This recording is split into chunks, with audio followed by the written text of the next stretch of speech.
Durante el siglo XVI, España experimentó un notable desarrollo en diferentes ámbitos, especialmente en el terreno cultural y científico. El siglo de oro literario, el esplendor de las artes o la producción de diversidad de ensayos y tratados escritos en lengua castellana fueron reflejo del despertar humanista y renacentista de nuestro país. Estas investigaciones y avances sentaron las bases del mundo que hoy conocemos. Esta es la historia de uno de los protagonistas de aquel periodo histórico, Bernardo Pérez de Vargas, al que podemos considerar como el gran humanista en Coín. Destaca por la trascendencia de su producción escrita, la cual ha desbordado durante 5 siglos los límites temáticos y espaciales de esta ciudad y ha sido objeto de interés para especialistas, tanto españoles como extranjeros.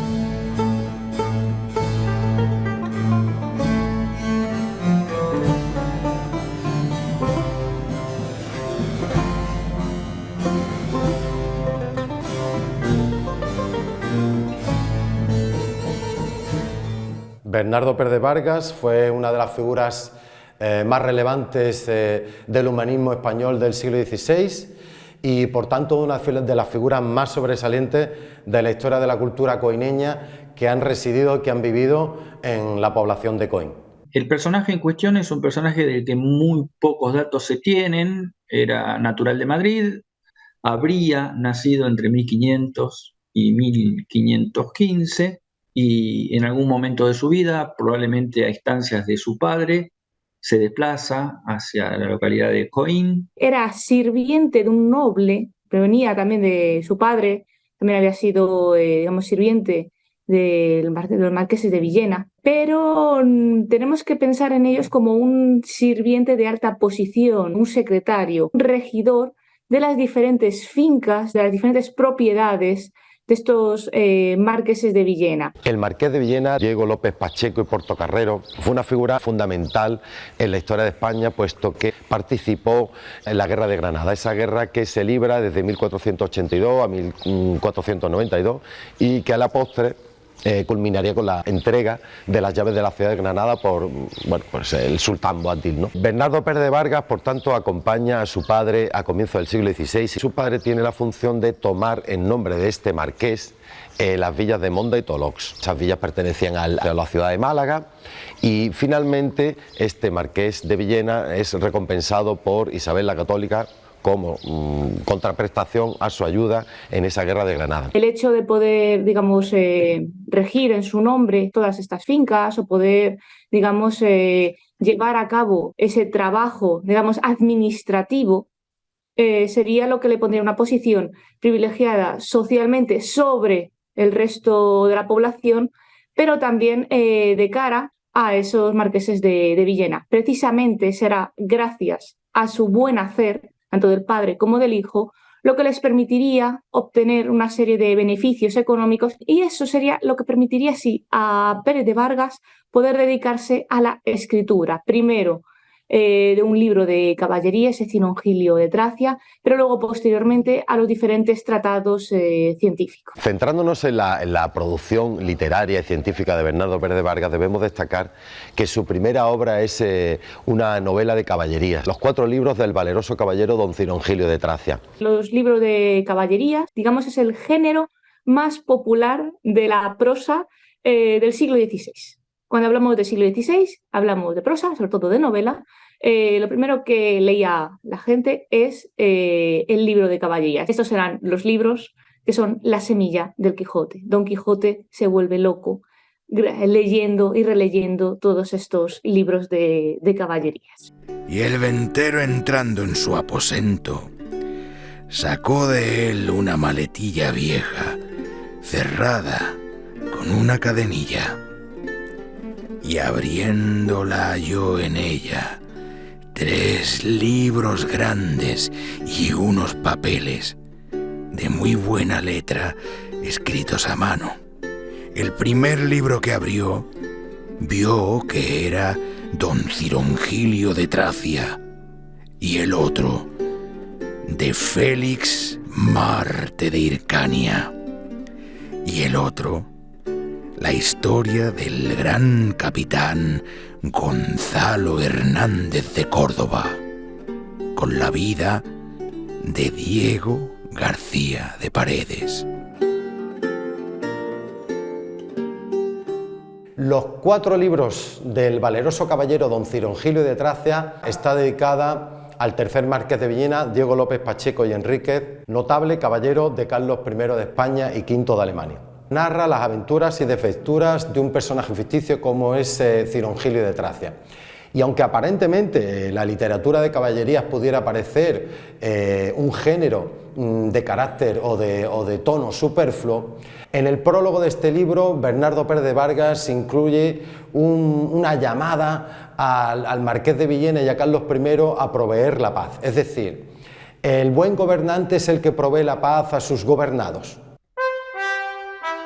Los hombres no nacimos para guerras, os hago saber. No para homicidios, no para discordias y peleas, pero sí para concordia y humanidad. Así que debe ser el instituto de todo príncipe y su oficio buscar la paz, guardarla y conservarla por todas vías. Hay cierto paralelismo que resulta habitual en el prólogo del libro de Caballerías, cierto paralelismo siempre entre la figura, o al menos el planteamiento que hace el autor en ese prólogo dedicatoria, completamente consciente. Hay cierto paralelismo entre la figura de Cirongilio de Tracia, como caballero, príncipe de la paz, con el propio dedicatario, ¿vale? Con el propio Marqués de Villena. Los 4 libros del valeroso caballero don Cirongilio de Tracia tuvieron una continuación en un segundo libro de caballerías. El título de este segundo libro de caballerías, escrito por Vargas, es La crónica del infante don Crisócalo. Tenemos constancia de que existe por recientes investigaciones realizadas a cabo en la Universidad Complutense de Madrid, que existió dentro de la biblioteca del infante don Carlos y posteriormente en la biblioteca del rey Felipe II.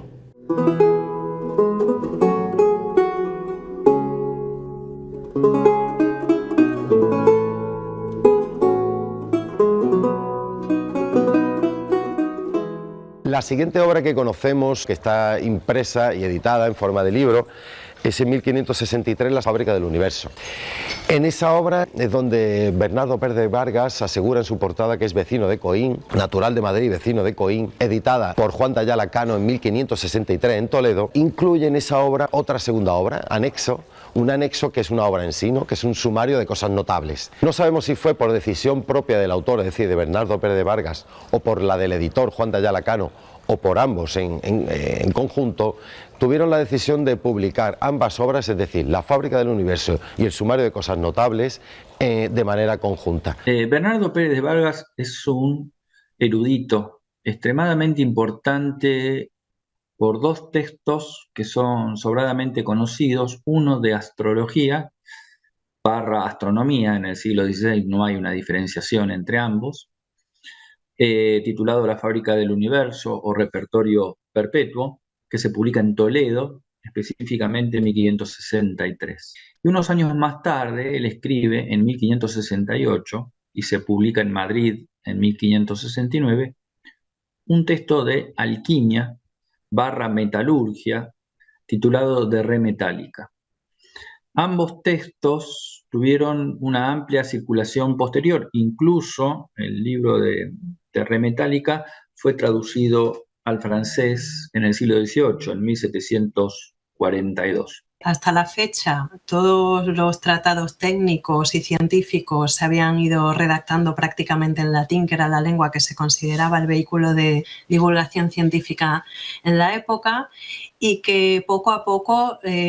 algunos autores valientes, entre otros Bernardo Pérez de Vargas, se atrevieron a verter a la lengua castellana los conocimientos que se tenían en ese momento sobre diferentes cuestiones técnicas, como podía ser la geometría, como podía ser la astronomía, como podía ser la artillería,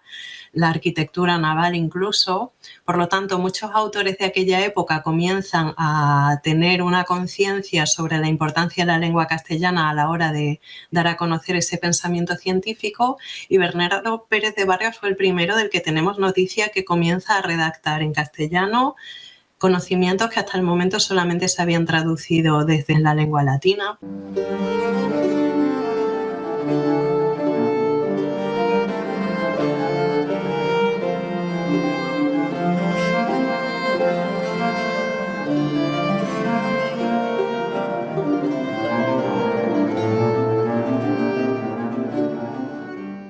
En el círculo de Felipe II convivían, incluso adentro del Escorial, astrólogos y alquimistas. Tal es así que sabemos hoy que Felipe II incluso financió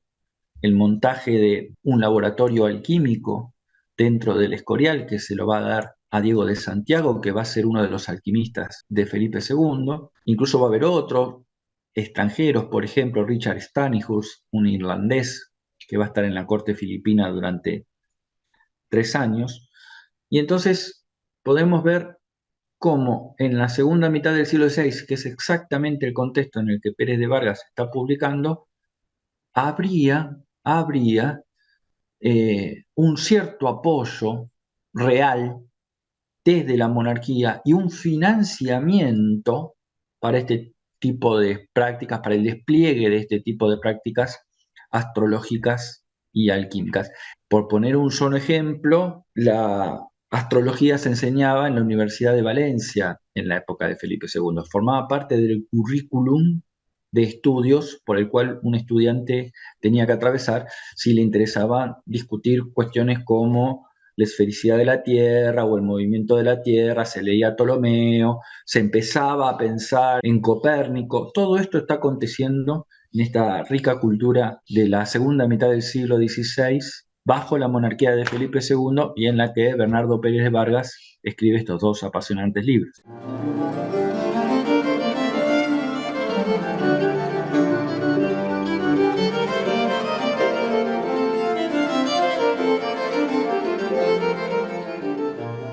En el trasfondo de la obra de la Fábrica del Universo de Bernardo Pérez de Vargas subyace una influencia clara del corpus teórico que Aristóteles ya marcó en el siglo IV a.C. y que dominará hasta entrado el siglo XVI la cosmovisión occidental del universo. En la obra de la Fábrica del Universo subyace la idea de que existe una clara influencia entre la disposición de los astros en el mundo supralunar con la vida humana. Cuando hablamos de vida humana, hablamos de los órganos del cuerpo humano y, por tanto, en un concepto antiguo de protomedicina, Pérez de Vargas se vale de los autores antiguos para establecer, como decimos, una relación entre la disposición de los astros, la disposición de los planetas y los humores del cuerpo humano. Los 2 textos de Bernardo Pérez de Vargas, tanto el que menciona a la astrología como el que menciona a la alquimia, son 2 textos que hay que incluirlos en un contexto cultural específico de la monarquía de Felipe II, donde estos temas estaban de moda. Contra una imagen tradicional que algunos historiadores tienen de un Felipe II conservador, católico, defensor en Trento de la ortodoxia, que impide la circulación de estos saberes porque son contrarios a los dogmas, etc. Se sabe perfectamente que Felipe II, en su biblioteca real, aparecen textos que están vinculados con la astrología, con la magia, textos como el de Bernardo Pérez de Vargas, el Repertorio Perpetuo. Es decir, no es esa imagen tradicional, la de la monarquía filipina, oscurantista, ortodoxamente católica y muy vinculada a la Contrarreforma, la que nos permite pensar este tema, sino por el contrario, ver una monarquía más flexible políticamente, no tan cerrada, donde existe la posibilidad para producir, imprimir y hacer circular estos objetolibros. Habiendo de tratar de materia de astrología, cosa en que hay tan grande dificultad, candidísimo lector, me pareció cosa justa, decente y honesta, tratar en este proemio algunas cosas y materias particulares para que más advertido puedas entrar a recrearte entre las flores y coger de las frutas de este jardín. En relación al de Re Metálica, es un libro de alquimia y metalurgia, y en realidad hay todo un debate acerca de si este es un libro original escrito por Bernardo Pérez de Vargas o es una copia de otro texto que también estaba escrito en Alemania exactamente con el mismo título. El problema acá tiene que ver con lo que podemos llamar una especie de proyección anacrónica, ¿no? Desde el siglo XX o XXI, donde se supone que en el siglo XVI se manejan los estándares de copyright que existen hoy, y no era así. Entonces, era muy usual que un escritor publique un libro donde ampliamente se apropia de párrafos, incluso capítulos enteros de un libro escrito previamente, y por supuesto no había ningún tipo de obstáculo para eso. Entonces, de la comparación que aparece entre el texto de Pérez de Vargas y las versiones anteriores, yo no estoy tan seguro de que sea una mera copia, sino que hay una producción propia de Bernardo Pérez de Vargas en torno a estos temas que le interesaban particularmente a la España de la época en función de la expansión ultramarina. Una vez que los castellanos llegan a América y empiezan a explotar las minas en Potosí, se pone, digamos, en circulación dentro de los eruditos de la península la necesidad de conocer técnicas metalúrgicas, la explotación de los minerales, la composición de los minerales. Esto no era un tema nuevo o original, sino que la expansión ultramarina lo incentiva. Ya se venía discutiendo sobre estas cuestiones mineralógicas durante la Edad Media, pero lo importante es que es el primer libro escrito en castellano sobre este tema, que Pérez de Vargas pone en circulación y donde, insisto, no solamente trabaja con cuestiones más bien técnicas de cómo manejar los metales o la composición de los metales, sino que específicamente en el libro primero va a dedicar toda una serie de párrafos sucesivos a defender apologéticamente, digamos, a la alquimia. ¿Y por qué ha habido algunos, y pocos, que en otras lenguas han tratado esta materia? Unos con mayor abundancia de palabras que sentencias, otros con estilo y entendimiento confuso y razones oscuras. Escogí de todos lo mejor y más aprobado, ayudado de la experiencia maestra que he tenido, y saqué esta suma en mejor y más claro estilo que pude. Lo que hace Bernardo Pérez de Vargas es, con un espíritu muy humanista en el sentido del Renacimiento, de tener conocimiento, de leer todos los textos que conoce, además en diferentes lenguas, tanto en latín como en italiano, y hacer una parte práctica, empírica, por así decirlo, sobre esos conocimientos que él ha leído en latín, que él ha leído en italiano, experimentarlos, ver cómo funcionan esos procedimientos que él ha leído en otras obras y hacerlo suyo de alguna manera.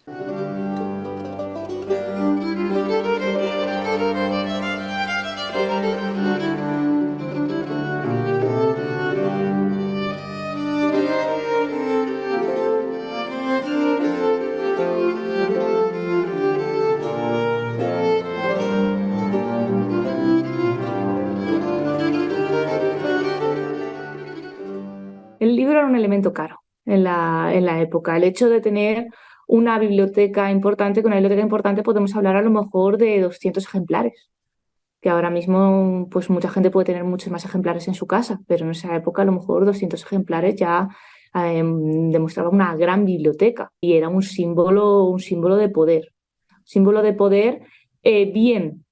por el propio gasto económico de tener esos libros, muchos de ellos libros bien encuadernados, con un buen papel, que suponían un gasto importante, bien porque algunos de los libros se los habían dirigido, eran los dedicatarios de los libros, lo que los convertía, digamos, en el mecenas, al menos de forma, si no directa, indirecta, de esos textos, y sobre todo el hecho de demostrar cierto poder, cierta influencia, una influencia ya no política, eso se demostraría en la corte, lo cercano que podrían estar a en su momento a Carlos V, a Felipe II, sino también una influencia cultural, un patrimonio cultural ligado a la familia, igual que vamos a tener palacios con escudos, palacios que demuestran, digamos, el poderío económico de la familia. El libro demuestra esa influencia y ese poder, digamos, cultural de la familia.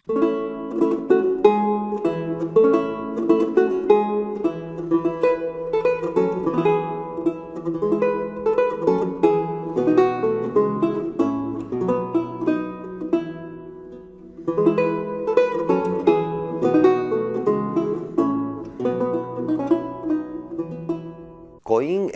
a comienzos del siglo XVI,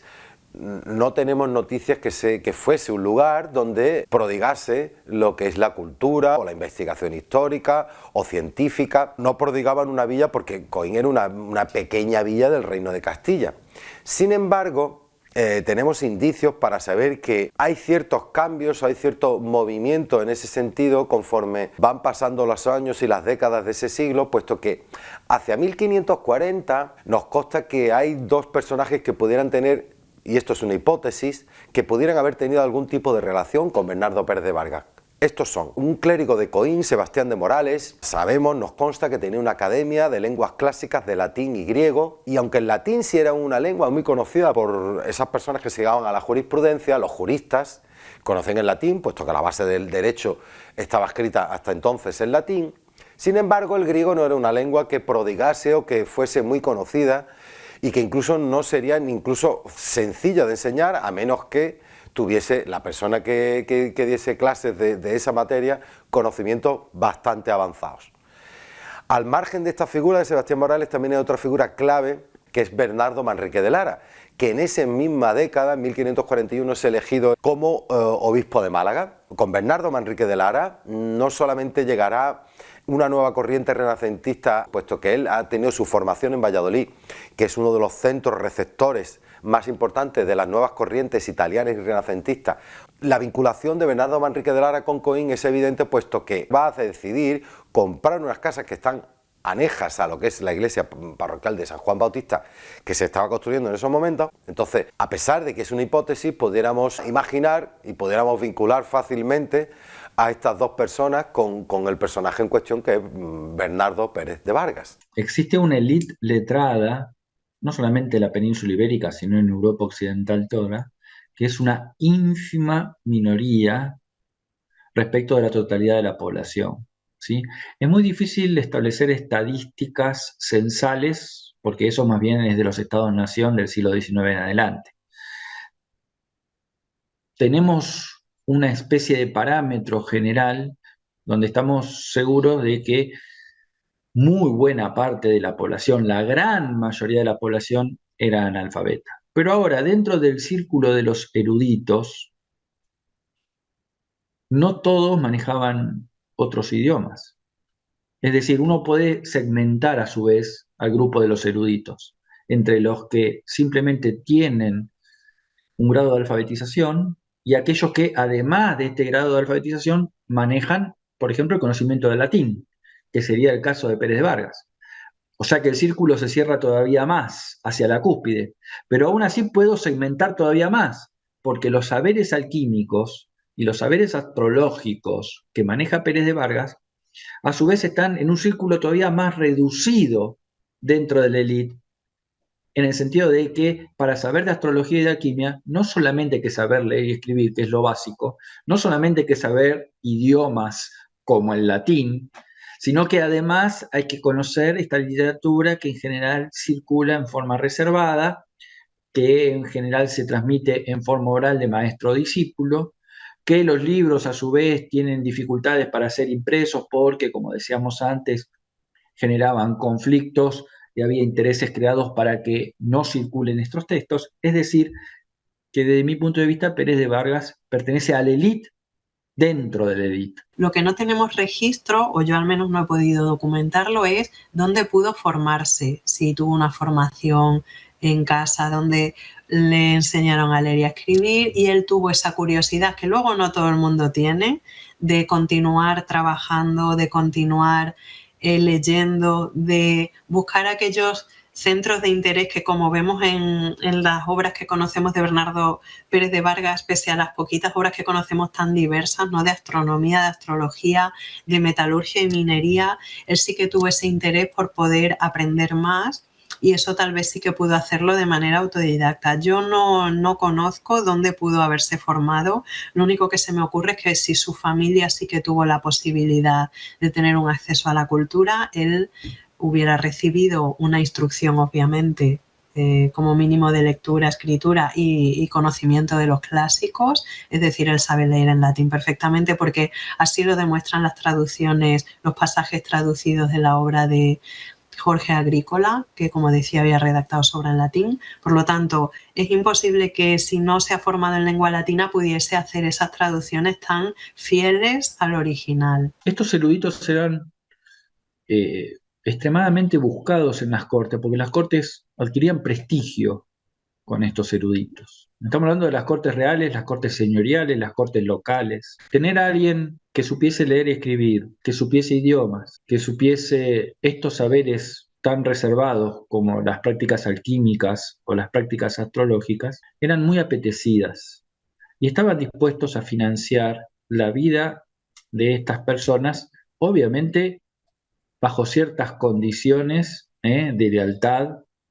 bajo ciertos juramentos de fidelidad que eran muy típicos de la época y que se pagaban incluso con la vida en el caso de una traición. Pero la intención de estos señores, justamente porque ellos carecían de estos saberes,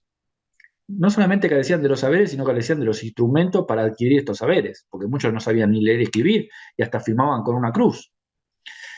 Entonces era muy usual en la época de Bernardo Pérez de Vargas que una persona que se presente en sociedad con este tipo de saberes tuviese lo que podemos llamar hoy un prestigio, un estatus que, insisto, no va por el lado de lo económico, sino más bien por el lado de lo intelectual. Con el cambio que pone la imprenta, a diferencia del mundo medieval, que la tradición es más bien oral y los saberes se transmiten de boca en boca, lo impreso pone en otro lugar a aquel que maneje libros y a aquel que escriba libros. Y ese es el mundo de Bernardo Pérez de Vargas, sin duda. Y aunque la paga y moneda mía carezca de aquel quilate y fineza que tuvo la suya, no se puede negar que con los trabajos pasados míos no haya en parte enriquecido la lengua española, la nuestra, con diversos cuerpos de tratados y libros provechosos, a los cuales yo he dado orgánico cuerpo.